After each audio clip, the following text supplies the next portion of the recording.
नमस्कार विद्यार्थी मित्रांनो, स्वागत आहे तुमचं आमच्या या यूट्यूब चॅनलवर. आदिवासी विकास विभागांतर्गत चौकीदार या पदासाठी ज्या जागा आलेल्या आहेत, तर त्या अनुषंगाने जी केचे most I M P very I M P तुमच्या परीक्षेत दिसेल असे प्रश्न घेणार आहोत. यामधील प्रश्न तुमच्या परीक्षेत हमखास राहील म्हणजे राहील असेच प्रश्न घेऊन आलेलो आहे. तर चला स्टार्ट करूया. पहिला प्रश्न बघा, भारताच्या संविधानातील काय म्हटलेलं आहे समजून घ्या. भारताच्या संविधानातील कोणत्या कलमानुसार अनुसूचित जमातीसाठी विशेष तरतुदी करण्यात आलेल्या आहे? बघा, भारताच्या संविधानातील कोणत्या कलमानुसार अनुसूचित जमातीसाठी विशेष तरतुदी करण्यात आलेल्या आहे? तर प्रश्न पाठच करून घ्यायचा. ऑप्शन नंबर बी बघा इथे 15 ब्रॅकेटमध्ये 4, तर हा याचा राईट आन्सर आहे. 15 कलम 15 ब्रॅकेटमध्ये 4 याचं राईट आन्सर आहे. समजलं? बघा, याचं व्यवस्थित थोडंसं माहिती सुद्धा देतो. बघा, आपल्या भारतामध्ये जे भारताचं संविधान आहे, आपल्या भारताचे जे संविधान आहे त्यामध्ये कलम 15(4) नुसार राज्य सरकारला, जे स्टेट गव्हर्नमेंट असतं त्या राज्य सरकारला सामाजिक आणि शैक्षणिक दृष्ट्या जे मागासवर्गीय आहे, जसं ओबीसी आहे, अनुसूचित जाती आणि अनुसूचित जमाती आहे, SC ST आहे, यांच्यासाठी विशेष योजना व आरक्षण लागू करण्याचा अधिकार दिला आहे. कोणाला? तर स्टेट गव्हर्नमेंटला एक विशेष योजना लागू करण्याचा व आरक्षण लागू करण्याचा विशेष अधिकार दिलेला आहे. तर ते याचं राईट आन्सर आहे. ऑप्शन बी इथे कलम 15(4) इथे राईट आन्सर आहे. चला पुढचा प्रश्न बघूया. आता हा प्रश्न बघा, महाराष्ट्रातील सर्वाधिक आदिवासी लोकसंख्या कोणत्या विभागात आढळते? आपल्या महाराष्ट्रामध्ये कोणता विभाग आहे जिथे सर्वाधिक आदिवासी लोकसंख्या आढळते? असा कोणता विभाग आहे असं विचारलेलं आहे. तर बघा इथे तुम्हाला ऑप्शन सी बघा, ऑप्शन सी इथे तुम्हाला दिसत असेल. ऑप्शन सी मध्ये नाशिक हे याचं राईट आन्सर आहे. नाशिक.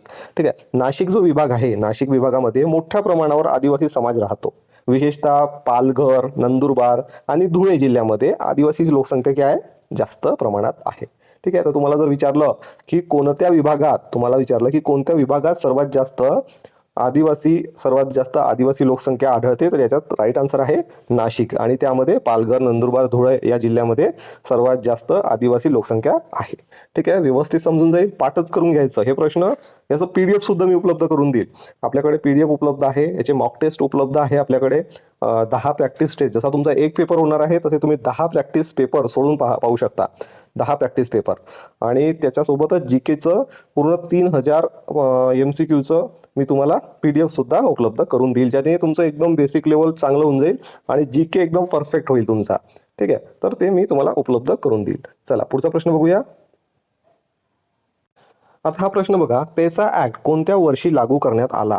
पेसा ऍक्ट, हा जो पेसा ऍक्ट आहे हा कोणत्या वर्षी लागू करण्यात आलेला आहे असं विचारलेलं आहे.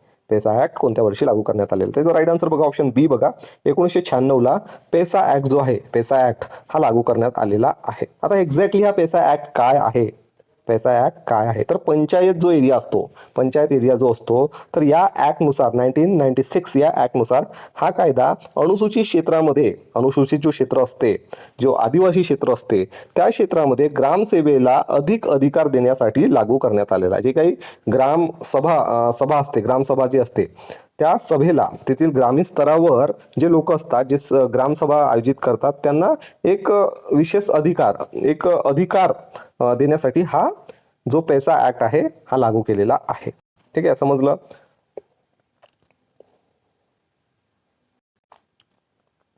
खालीलपैकी कोणती जमात महाराष्ट्रातील अनुसूचित जमात आहे? महाराष्ट्रातली अनुसूचित जमात असं विचारलेलं आहे. तर ऑप्शन इथे सी बघा, ऑप्शन सी इथे तुम्हाला दिसत आहे. ऑप्शन सी इथे राईट आहे. गोंड जमात जी आहे ती अनुसूचित जमात आहे. गोंड ही महाराष्ट्रातील प्रमुख अनुसूचित जमात आहे. ही जमात विशेषतः विदर्भ आणि गडचिरोली भागात सर्वात जास्त आढळते. आता बघा हा प्रश्न, आदिवासी विकास विभागाचे मुख्य उद्दिष्ट काय आहे? हा जो आदिवासी विकास विभाग आहे, आपला जो आदिवासी विकास विभाग जो आहे, याचं मुख्य उद्दिष्ट काय आहे? का बरं हा विभाग आहे? तर याचं राईट आन्सर बघा ऑप्शन बी बघा इथे. आदिवासी समाजाची सामाजिक व आर्थिक विकास करण्यासाठी हा आदिवासी विकास विभागाचा उद्दिष्ट आहे. जे काही आदिवासी समाज आहे, आदिवासी जमात आहे, यांचा सामाजिक व आर्थिक विकास करण्याच्या दृष्टीने आदिवासी विकास विभागाचं मुख्य उद्दिष्ट आहे. ठीक आहे. समजलं? मग जेच काय, तर म्हणजे सामाजिक आणि आर्थिक विकास म्हणजे त्याचा विभागात यामध्ये शिक्षण आहे, आरोग्य आहे, रोजगार आहे. तर या सर्व गोष्टीचा जर विकास करायचा आहे, त्यासाठी आदिवासी विभाग आदिवासी विकास विभागाचं मुख्य उद्दिष्ट आहे आणि त्या विभागाची निर्मिती करण्यात आलेली आहे. ठीक आहे. एकलव्य मॉडेल निवासी शाळा कोणासाठी सुरू करण्यात आली? आता ही एकलव्य मॉडेल निवासी शाळा एक्झॅक्ट काय आहे? तर ही जी एकलव्य मॉडेल निवासी शाळा आहे, पहिले याचं उत्तर बघा. ऑप्शन सी याचा राईट आन्सर आहे. ऑप्शन सी बघा, आदिवासी विद्यार्थ्यांसाठी एकलव्य मॉडेल निवासी शाळा सुरू करण्यात आलेली आहे. मग यामध्ये बघा की एकलव्य मॉडेल निवासी शाळा जी आहे ती आदिवासी विद्यार्थ्यांना दर्जेदार शिक्षण देण्यासाठी कोण सुरू केलेली आहे? राज्य सरकारने केलेली आहे का की केंद्र सरकारने सुरू केलेली आहे? तर केंद्र सरकारने सुरू केलेली आहे. आदिवासी विद्यार्थ्यांना दर्जेदार शिक्षण देण्यासाठी केंद्र सरकारने ही एकलव्य मॉडेल निवासी शाळा सुरू केलेली आहे. लक्षात ठेवा व्यवस्थित. महाराष्ट्र शासनाच्या आदिवासी विकास विभाग कोणत्या मंत्रालयाअंतर्गत कार्य करतो? महाराष्ट्र शासनाचा आदिवासी विभाग जो आहे तो कोणत्या मंत्रालयाअंतर्गत कार्य करतो? त्याचा राईट आन्सर आहे ऑप्शन सी बघा, आदिवासी विकास मंत्रालय. आदिवासी विकास मंत्रालयाअंतर्गत महाराष्ट्र शासनाचा आदिवासी विभाग जो आहे तो कार्य करत असतो. अनुसूचित जमाती आयोगाचे गठन संविधानाच्या कोणत्या कलमानुसार करण्यात आले? हे जे अनुसूचित जमातीचे आयोगाचे गठन जे आहे ते आपल्या संविधानामध्ये कोणत्या कलमानुसार करण्यात आले असं विचारलेलं आहे. त्याचं राईट आन्सर आहे ऑप्शन ए बघा, 338A कलम 338A नुसार आपलं राष्ट्रीय अनुसूचित जमाती आयोगाची स्थापना संविधानातील कलम 338A अंतर्गत करण्यात आली आहे. ठीक आहे, लक्षात ठेवा. वन हक्क कायदा कोणत्या वर्षी लागू झाला? हा जो वन हक्क कायदा जो आहे हा कोणत्या वर्षी लागू झालेला आहे असं विचारलेलं आहे. तर वन हक्क कायदा जो आहे तो ऑप्शन इथे बी बघा, 2006ला वन हक्क कायदा लागू करण्यात आलेला आहे. फॉरेस्ट राईट ॲक्ट 2006 हा कायदा आदिवासी आणि वनक्षेत्रात राहणाऱ्या लोकांच्या हक्काचे संरक्षण करण्यासाठी लागू करण्यात आलेला आहे.